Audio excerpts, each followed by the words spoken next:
The hardest question I answer today in this ministry is what to tell parents and loved ones.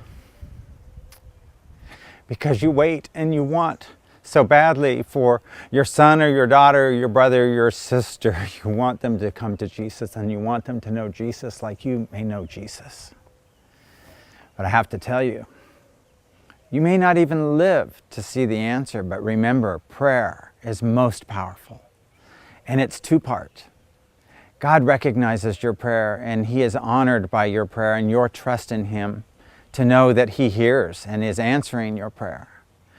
But remember that God has to reach the individual that you're praying for, and it sometimes takes some pretty raw situations. It takes getting into a tight corner for us today, even who are not same-sex attracted, to listen to God. And so God uses some pretty interesting things, or allows us to get into some pretty bad situations in order to hear that still small voice.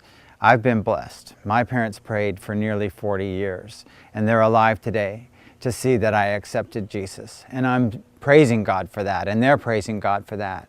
But know as a parent, know as a brother or a sister, don't ever give up. Know that God is hearing and answering your prayer. And with the Holy Spirit, I believe that as you pray, the Holy Spirit will work on the individual's heart. You know, God may even hit you with some things that still need to be surrendered in your own life.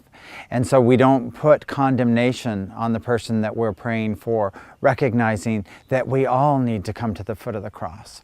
We all need to get on our knees and cry out to God and seek forgiveness.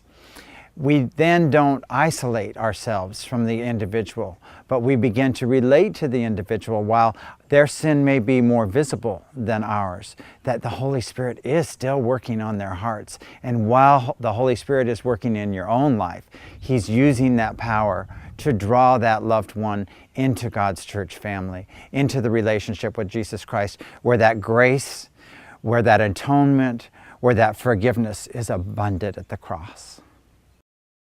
I've been fortunate in that God has given me sexual victory, and I've been so very blessed in that. But He's put other things before me, hypersensitivity, money management, all kinds of things in my life. Same-sex attraction was not the only thing that God wanted me to take a look at. But thankfully, God has taken this one thing from me, and I believe that He can do it for anyone who will come to Him and trust Him. Keep turning yourself over to Him. You fall down, you get back up. You fall down, you get back up. That's the meaning of grace. It's not permission to sin. God saves us from our sin, not in our sin. If you'd like to know more about this ministry, you can go to knowhislove.com.